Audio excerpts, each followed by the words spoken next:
Hi, I'm Elizabeth. Let's chat about napping. Are you a napper? Are you someone who loves to sneak a little nap in the middle of the day? I am not. I don't like napping. Never have. Even when my kids were little, even when they were babies, I mean, I would maybe grab something here and there. But there's two reasons I just don't love napping. Number one is I tend to have, like most people, probably a finite amount of time to squeeze in a nap. And so I lie down, I think, okay, I've got 30 minutes. Okay, I've only got 25 minutes left. Okay, I've only got 20 minutes left. And my mind just can't fall asleep in a prescribed amount of time. But the other reason I don't love napping is because it really can impact my sleep later that night. So if I'm tired in the day, I try a few other things first, which I'll talk about. I tend to just go to bed maybe a little bit earlier, but I'm not personally a fan of napping. I know that kids generally aren't, but I'm probably in the minority of adults who everybody I talk to would love to just squeeze in a little nap every day. So today I want to talk a little bit about napping. Should you do it? How do you do it properly if you are going to nap? And what should you know about napping if that's something that you like to schedule into your day? So before I dive into talking about naps, I need to talk a little bit about adenosine. So adenosine is a metabolite in the body. It signals things, doesn't really matter, but what it does matter. So adenosine levels at the beginning of the day start really low and gradually build up. Adenosine makes you feel sleepy. So by the end of the day, when adenosine levels are high, that's when you're going to feel tired and ready for bed.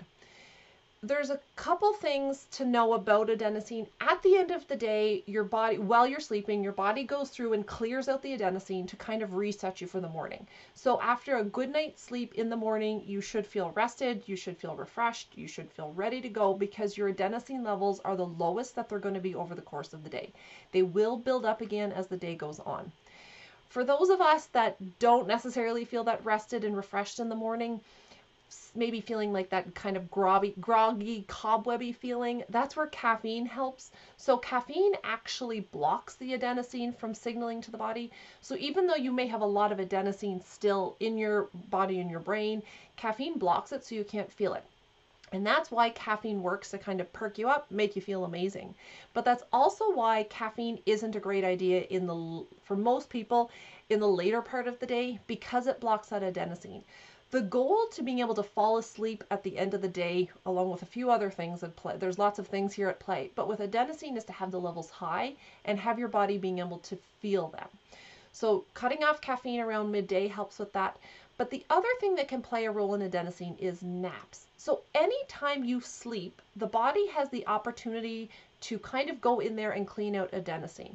And so that's why I do want to talk a little bit about naps, because as wonderful as naps can be, you have to know how to nap properly in order to prevent that adenosine clearing out in the middle of the day to make sure that it's high enough so that you feel tired when you go to bed at night. So to answer the question, should I nap? The answer is always maybe. If you are chronically sleep deprived, grabbing a nap when you can actually really help towards that sleep debt. So any little bit that you can add towards it can be helpful.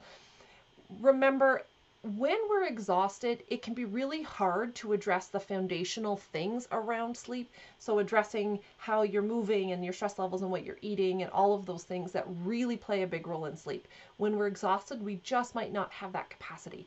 So any little bit that you can add that will help you feel better can help you kind of get control of those foundational things and move them forward. So if chronic sleep deprivation is a problem for you, napping really might be a great tool. But if you're someone that needs to just kind of feel a little bit of a pick-me-up, you're feeling a little bit low in the afternoons, there's lots of other things that you can do other than napping. So there is a way to nap properly if that is something that you want to do. 20 to 30 minutes at most. Where you nap, your habits around the nap, whatever. If you're someone that likes to crawl into bed in full pajamas or you're someone who lies down on the couch, doesn't matter. But maximum 20 to 30 minutes. That number is kind of magical because it prevents you from getting into a full sleep cycle. And it's in that sleep cycle that the body will clear that adenosine and take it out so that you're not feeling as fatigued or exhausted at the end of the day. So 20 to 30 minutes can be a really impactful power nap for you in the middle of the day, can really help. I remember my grandfather used to come home. He was working at his shop. He'd come in, he'd have lunch, he'd lie down on the couch, he'd 15 to 20-minute nap, and then he'd be up again and out the door. And that is the perfect power nap to kind of reset you and get you ready for the day. But there are lots of other tools that you can use if your energy is low in the middle of the day to help you kind of reset. So let's look at a few of those things, when you might use them and how you might use them and how beneficial they might be. So some of the alternatives to napping are called NSDR, or non-sleep deep rest. So they give your brain the break, the rest that it needs in the middle of the day without having to fall asleep.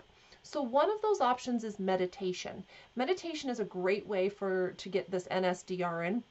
A 10 to 30-minute meditation during the day can really help improve your cognitive function, your creativity, your energy levels.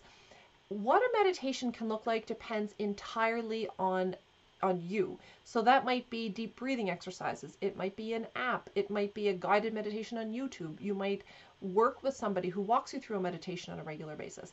Find something that you enjoy, that you can practice regularly, you can keep up consistently. And so squeezing in a meditation in the middle of the day can be really beneficial.